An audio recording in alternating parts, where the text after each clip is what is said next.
Thank you. Of course, of course. We're in the home stretch here, so I'm going to bow out. We'll let you introduce yourselves and kick things off, and then I'll be back when you guys are ready to wrap up. Awesome. Thanks, David. Thank you. So it's really nice to be here. Hi, Christine. Hi, Eileen. Good to see you. Love in the background. Thank you. Thank you. Accent walls. Come in handy with all this remote work. I love it. It looks good. Hello to everybody who's joining us for today's webcast. We're really excited to be here to talk about the all-important topic, the future of media. I was able to actually listen to some of the sessions earlier today. I loved hearing from some of the other best-in-class brands on the agenda, like Uber. I particularly loved what Travis shared, the insight that consumers are responding favorably to the Uber brand doing good. I think that's a theme that's particularly relevant to the future of media and certainly to Facebook's approach to marketing during and post-COVID. So that's something that we'll dig into a bit on in this Fireside Chat. So here we are, the closers. As David mentioned, my name is Eileen Crossin. I'm the VP of West Coast National Sales for media and technology company Intersection. For anyone we haven't had the opportunity to work with yet, Intersection bridges the digital and physical worlds, working with brands to deliver meaningful advertising experiences out of home. So it's my absolute pleasure to introduce again another world-class marketer on today's agenda, consumer media lead at Facebook, Christine Lustig. So, hi, everyone.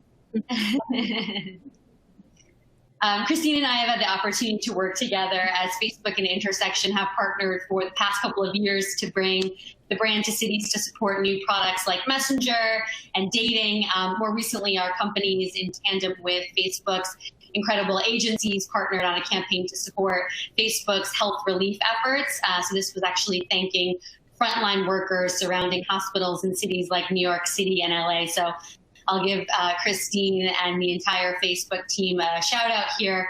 They were actually one of the first brands to do this and to invest incrementally as well to amplify their message. So that's all in addition to a $25 million donation made to healthcare workers on the front line. So talk about brands doing good. I think that's a really good example. Christine and I are also living very similar lives. We're both East Coasters who relocated to the West Coast last year with our families for new career opportunities.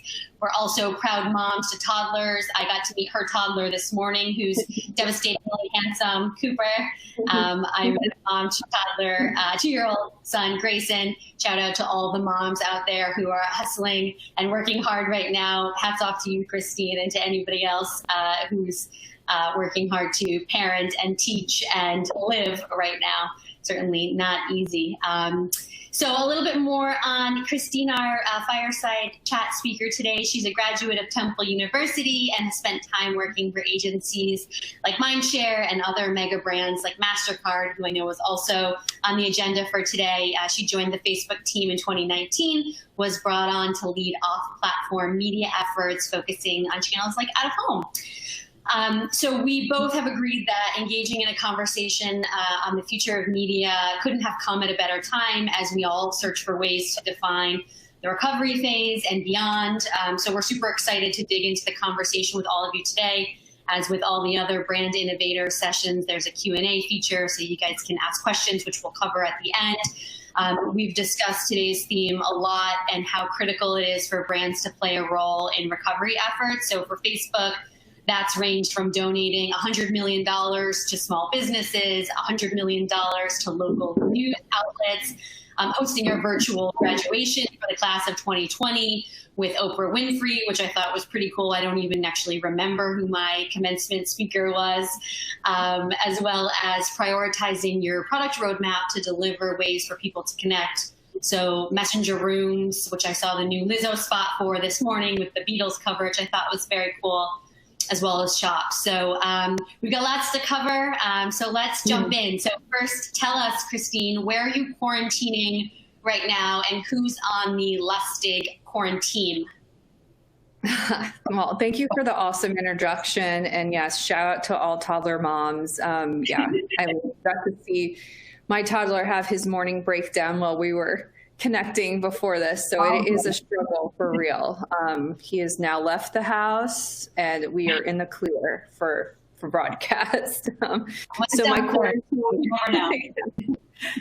so my quarantine team and/or three-ring circus is myself, my husband. We're both working, full time. My almost 3-year-old toddler Cooper, and our 10-year-old English bulldog. So we like to keep it busy during the work week, balancing, work and activities. It's great to be out here in sunny California as opposed to cooped up in our New York apartment. So appreciate the West Coast more than ever, but, have a lot of love for New York City still and thinking of everyone over there.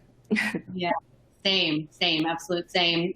So I was thinking that we would start by talking a bit about Facebook's consumer marketing strategy and what the approach looks like. I think many may not realize what the evolution has been. I think it'll probably set the stage nicely for the rest of the discussion. So why don't you take us through kind of from beginning up to now to, again, the future, how that story's played out for the brand? Absolutely. So as we all know, in the beginning of Facebook, there wasn't any consumer marketing. I would say consumer marketing and consumer media in particular are very new in the last couple years here at Facebook, and hence why I'm over here. In the beginning, it wasn't cool. Think of the Social Media Network movie. It wasn't cool to advertise.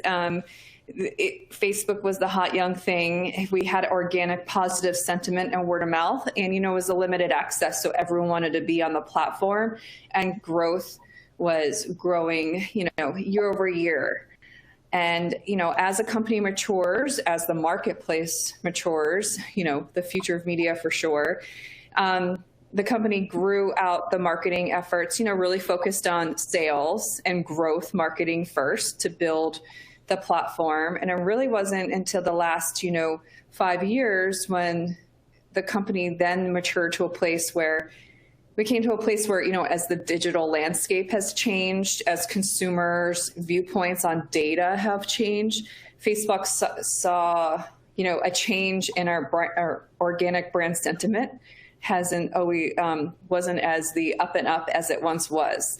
And so at the time when Facebook really wanted to look inwards and fix what we needed to do across privacy and whatever we wanted to do across products, the company realized that it's time to make Facebook act and feel like a consumer brand. And how do we bring that Facebook brand sentiment back home?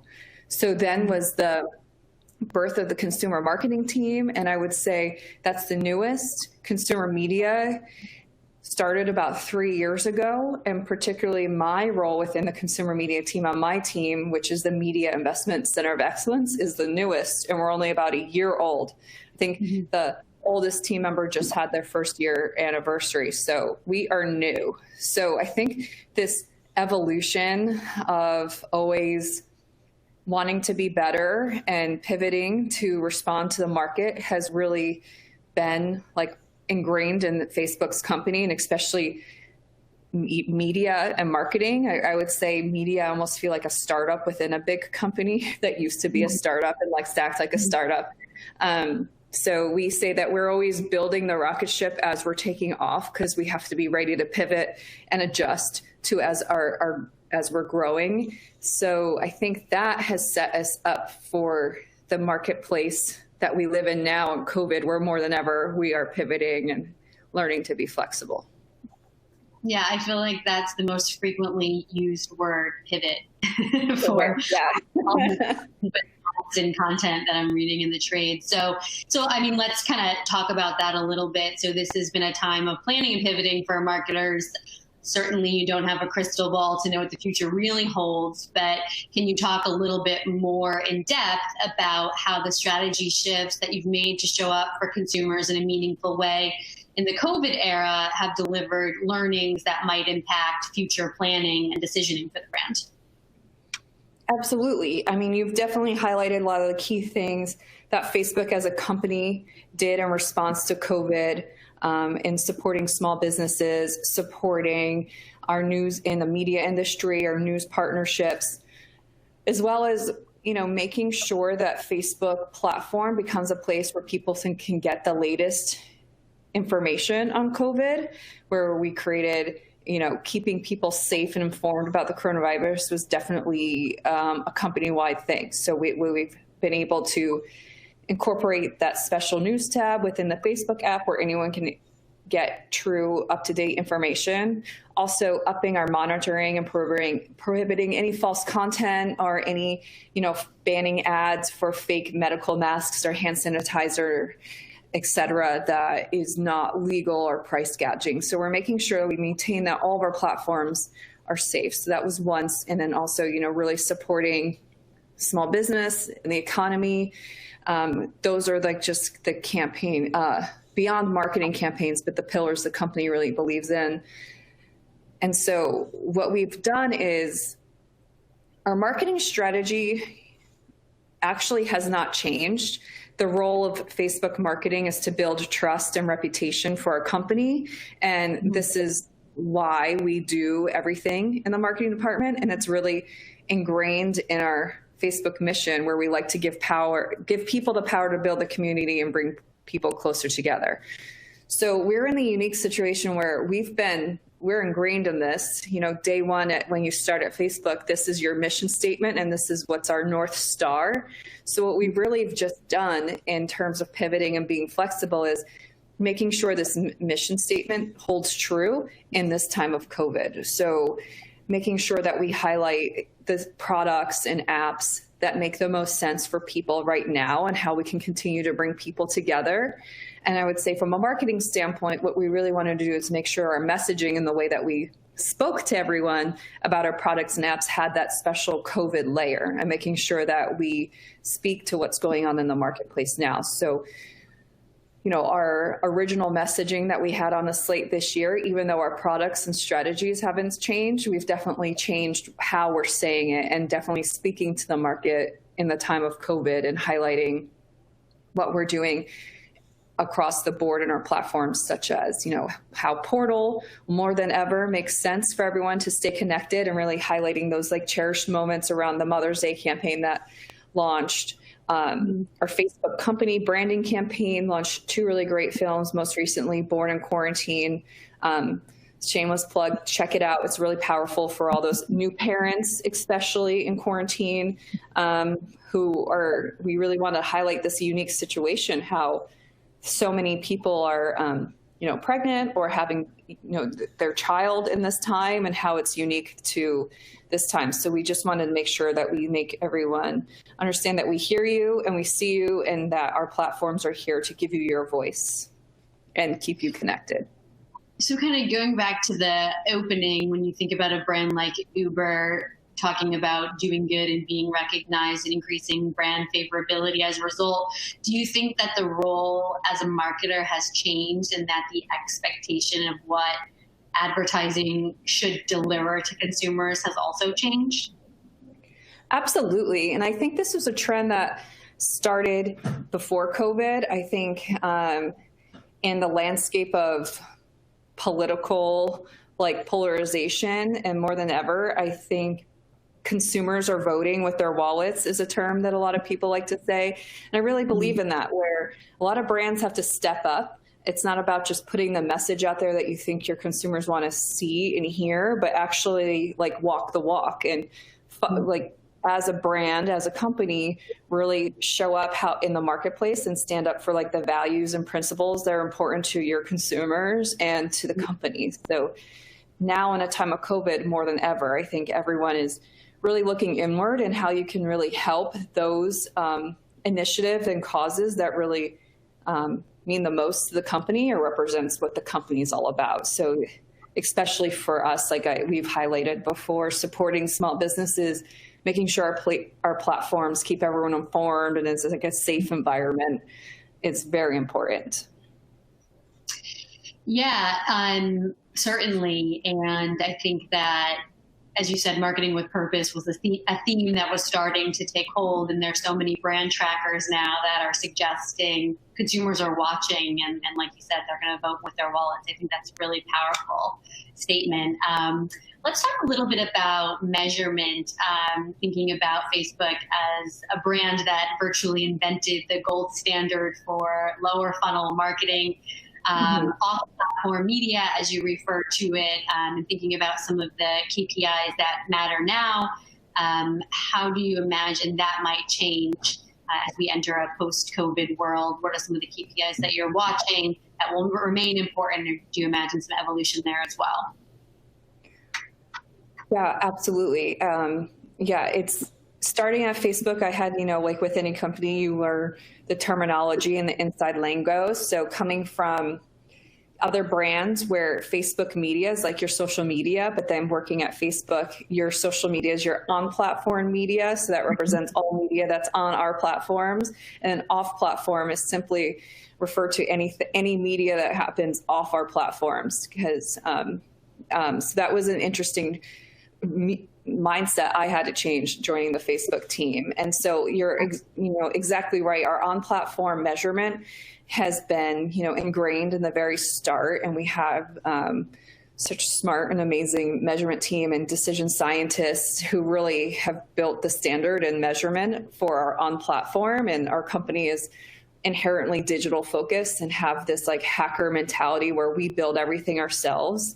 Yeah. So as we evolved to, a consumer brand who, you have to buy media off of our platform to get the full reach, our sales team might say something else, but it's really important that we had to bridge that gap between the train of thought. So how can we maintain the on-platform measurement, or how can we reach goals for that on-platform measurement that we're so used to these offline channels that kind of like, just don't have the same measurement capabilities. So it's a lot about building those bridges. And it's really important for us when we build the bridge, how do we get true cross-channel measurement views? How do we connect the dots between, and how do we, work with the best-in-class measuring partners, such as the Nielsen's, Lucid's, Miller Browns of the world, to connect the two worlds of online and offline platform has definitely been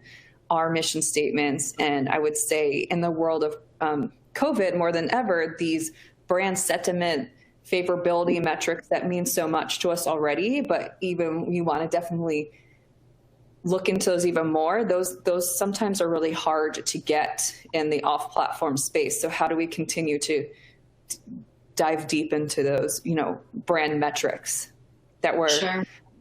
When I say hard to get, Facebook is used to getting measurement in real time, API feeds, we can see stuff instantly. So I think it's also part of our goal of like building the bridge and connecting the offline and off and on platform is like, we just will not get real time cross-channel updates in terms of measurement that everyone's used to over here, but it's important to keep an eye on those. And how do we keep tabs on that? Sure. And it certainly brings up the question when you think about your media mix and the channels that you prioritize for performance based on preference, for sentiment, all the different KPIs and outcomes you're looking to drive. What does that look like? Are there certain partners or channels that you're prioritizing more as part of the media mix? I would say the exact metrics always depend on our product and campaign objectives. And so I think our most consistent KPIs, if I had to like pick the top three that are the most consistent, is definitely like the awareness and brand sentiment favorability metrics that I mentioned. Obviously, retention on our platforms as defined as, X amount of users logging on for X amount of days, the X and Y factor. And then anything for a new product, just like Messenger Rooms that just launched this week, is, consideration and driving activation. So it's really depending on which one of our campaigns is there.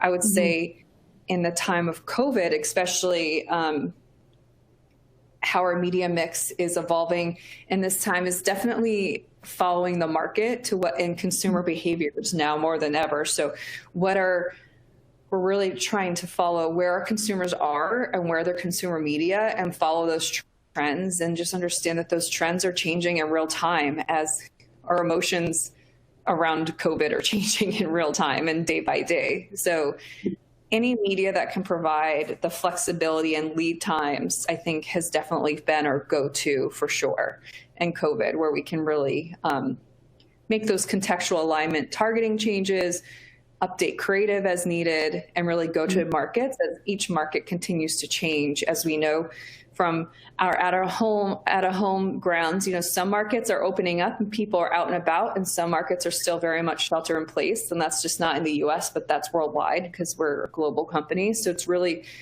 doing that hyper localized approach on what each market's doing.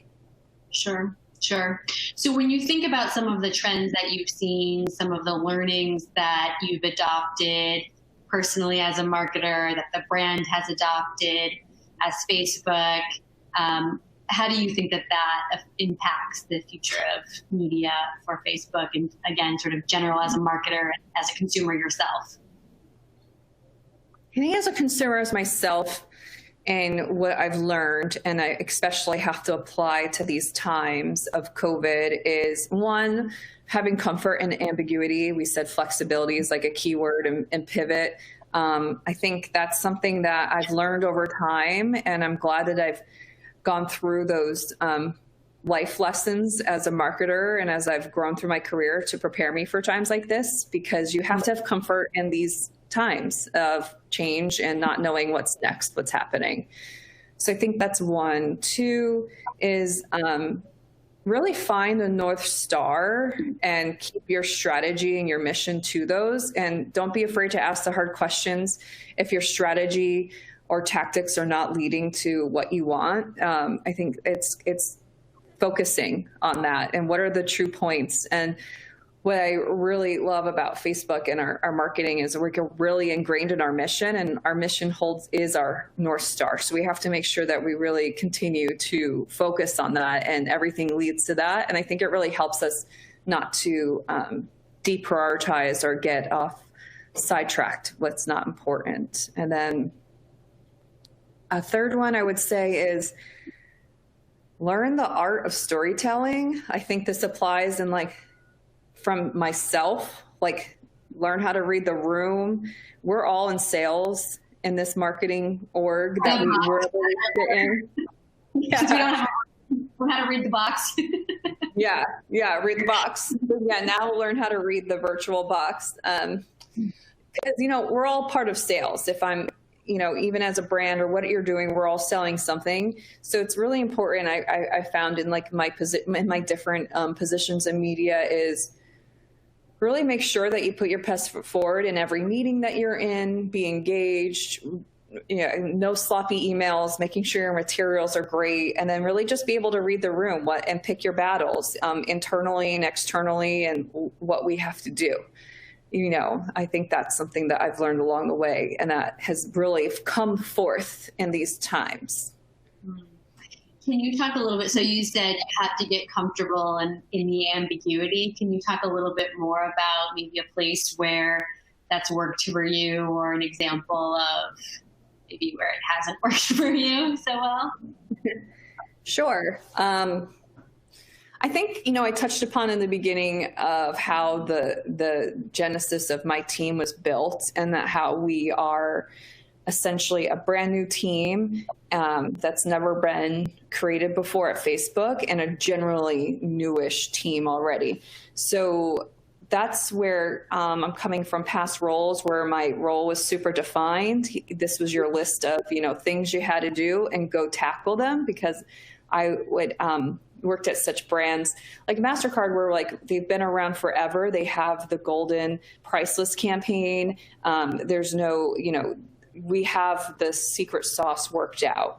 Here at Facebook, we're still developing that secret sauce and what's the best approach for Facebook as a consumer media marketer.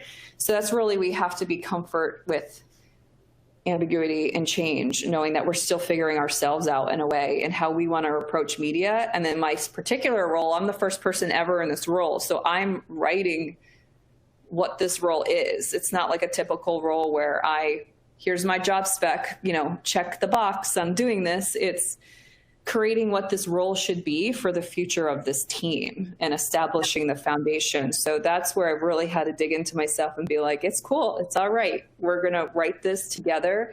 And what I thought was one thing might not be true anymore to this role, and just learning how to morph in that way. So it's been, a really personal growth journey, I would say, but it's also one that I was really seeking out and excited to do, and being able to build the foundation for a new team at Facebook is really great.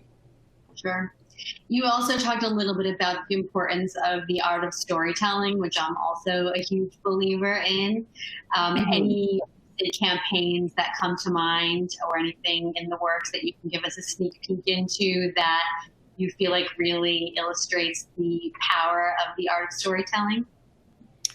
Yeah, I mean, I'd have to mention the Facebook company films that we put out during COVID. The first one, The Never Lost, and the second one now, Born in Quarantine.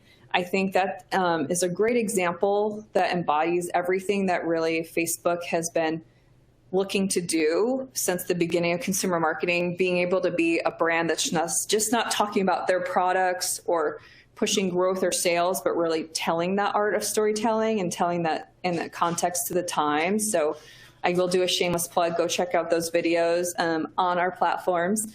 And I think they really speak to the storytelling and really being able to be contextually aligned to the times and what people are thinking right now. So I am really proud of those, even though I wasn't the creative brainstorm behind that, but happy to be representative across the company for those. Sure. So it brings up an interesting point around content. Facebook as a content creator, content consumption behaviors changing dramatically. How are you thinking about leaning into the disruption that's happening? Maybe specific to some of the integrations that we've seen the brand create with Good Morning America and CNN. Do you think that this is a space where you'll continue to innovate?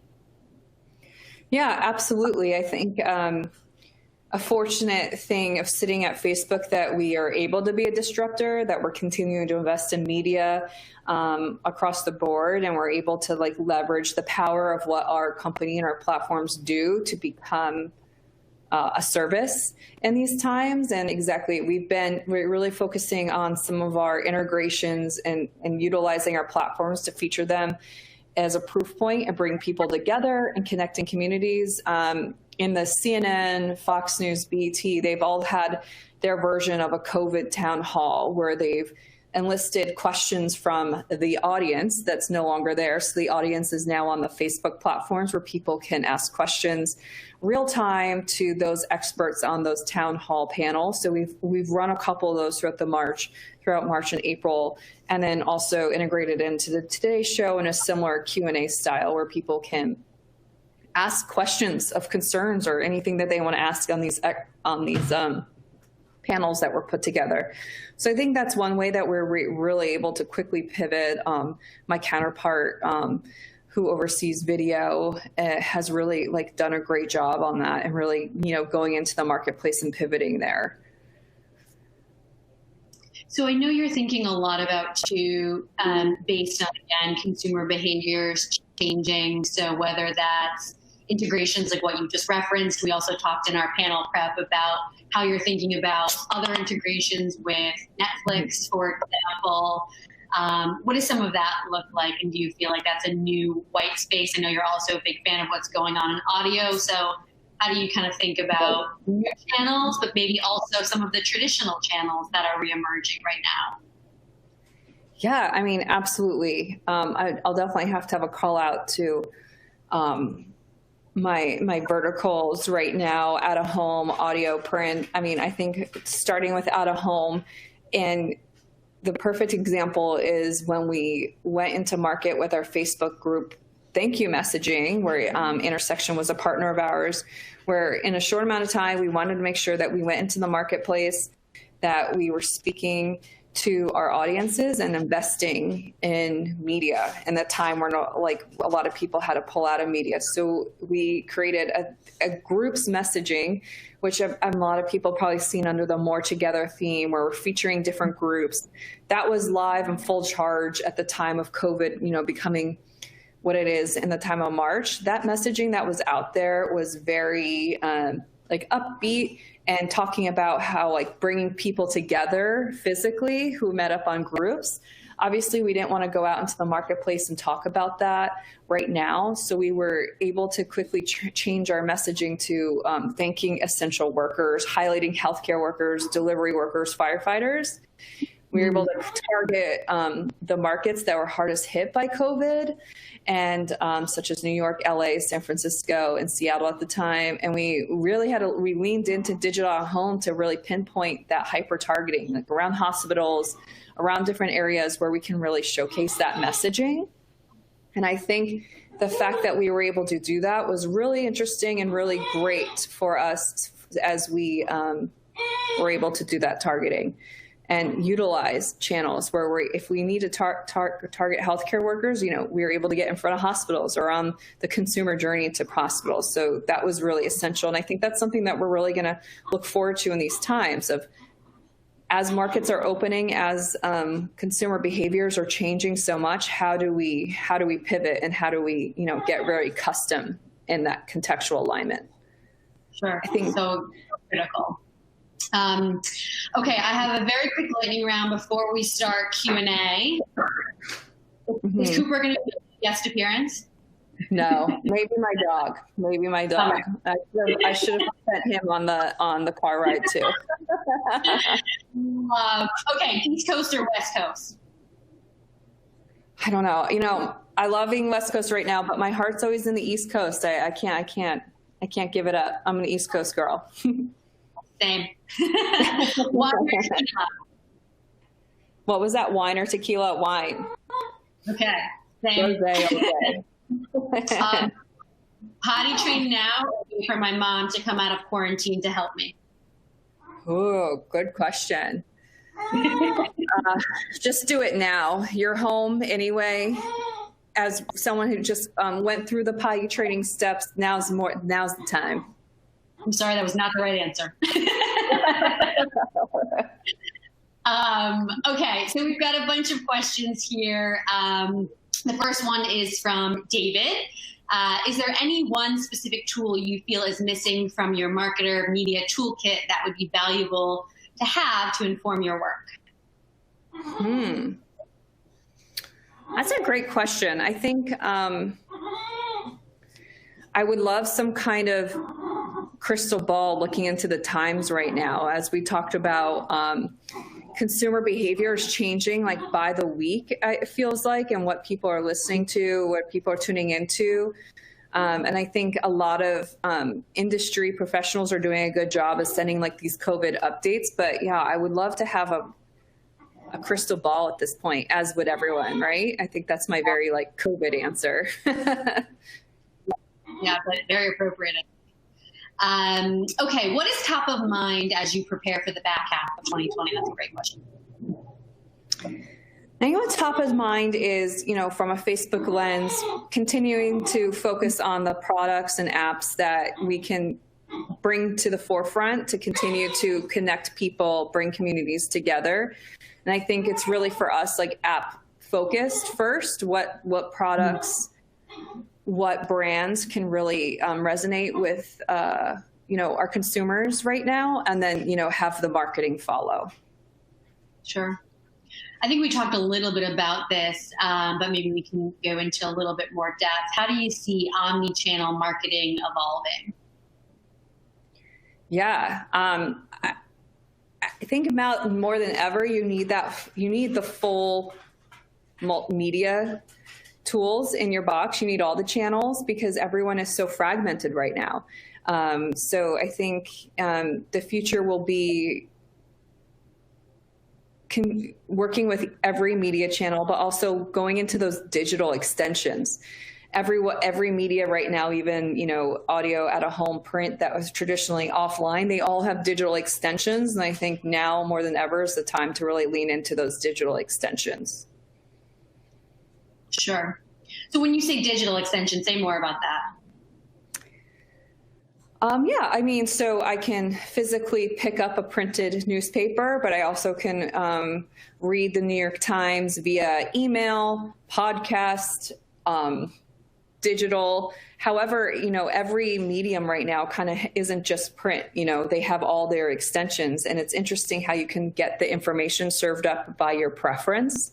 So I think we really have to think about, that like full omni-channel touch point by partner even, and knowing how it extends in different ways. And obviously, we have the physical TV that we see in the traditional way, but then we also have video content in any way that we want to see it on almost any platform served up to us anytime we want to see it. So really diving into those consumer behaviors a little bit more and really understanding our consumer journey, which equal those extensions.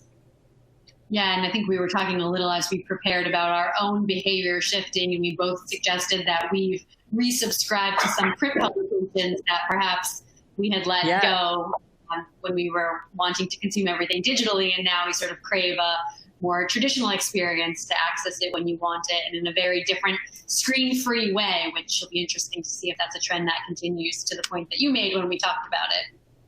Yes. I mean, taking a small focus group of like my friends and myself, where when I was before, and we were in the same focus group, where when we have like young ones running around, and I felt like all my print publications were just like stacking up on the coffee table and like stressing me out. Like, I don't have time to read these. So I did a cleanse and, unsubscribed to a lot of physical print publications, but then subscribed to the digital extensions. But now that I'm home all day and I'm on my computer even more, and I'm on every screen, I really sought out that physical publication again. And I needed to get my New York Times out here in California on Sundays. I wanted to get all my favorite magazine subscriptions back so I can read them. Also, as I'm trying to tell my 3-year-old not to be on the screen every day, I felt like it was hard for me to be on my phone. So by me physically reading a newspaper or magazine, I feel like also sets a really good example right now to my little one at home, where I'm like, stop watching the iPad all day while we're working. Yeah, it's a really great point, right? You don't want them to imitate, certainly. There's a question here too about shops. Obviously that was just announced. The question related to whether or not it was a consumer-driven decision to launch it, or what some of the drivers looked like for that. I would say it was a combination of two things. One, I think shops and e-commerce was always an initiative that was very important for Facebook across all the platforms. We've had a lot of success on Instagram as a place of commerce already in terms of shoppable ads, and also within Facebook Marketplace have organically just been a consumer driven interest, where we've built these platforms, but we've seen a lot of activity on them already. And I think we've definitely streamlined to make these capabilities a priority now in this time when digital shopping is going to be key for a lot of people who don't want to go to physical stores. Yeah. So I would say it's a combination of two: consumer driven from the start, but streamlining the products to come to fruition in these times. Sure. I mean, I know it's something that I definitely have missed as a consumer, is going to local stores in my neighborhood and picking up a new top or dress or dinner or whatever it is. So I feel like it's a really nice to have for consumers as they rethink the shopping experience, and e-commerce certainly starts to see a more significant increase. Yes. Yeah. So I think that takes us to time. I guess I'll ask one more question just in case we've got one more second. I've been reading a lot about how marketers have developed a plan B, or have to develop a plan B. You want to just give us a quick 10 seconds on whether or not you feel like Facebook has got a good plan B as we navigate the next era, the next era?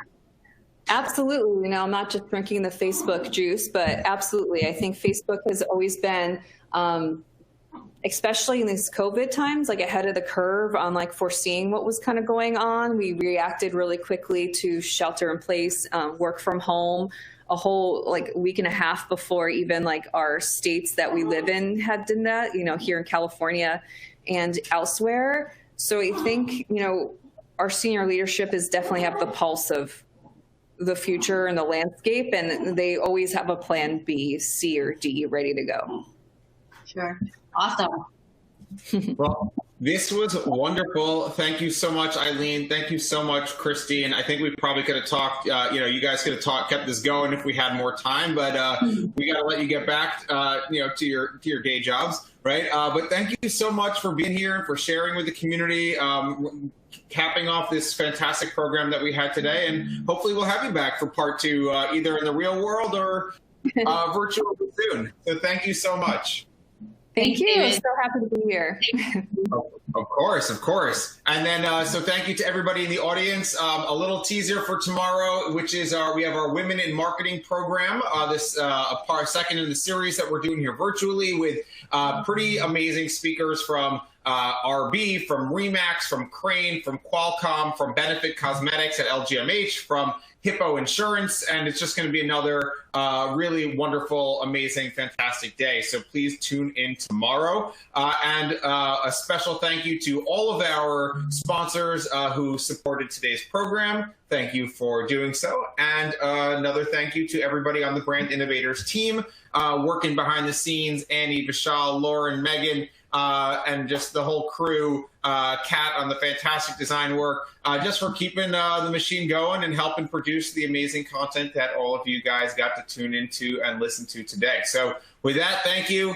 Have a good evening, and we will see you back here tomorrow. Cheers.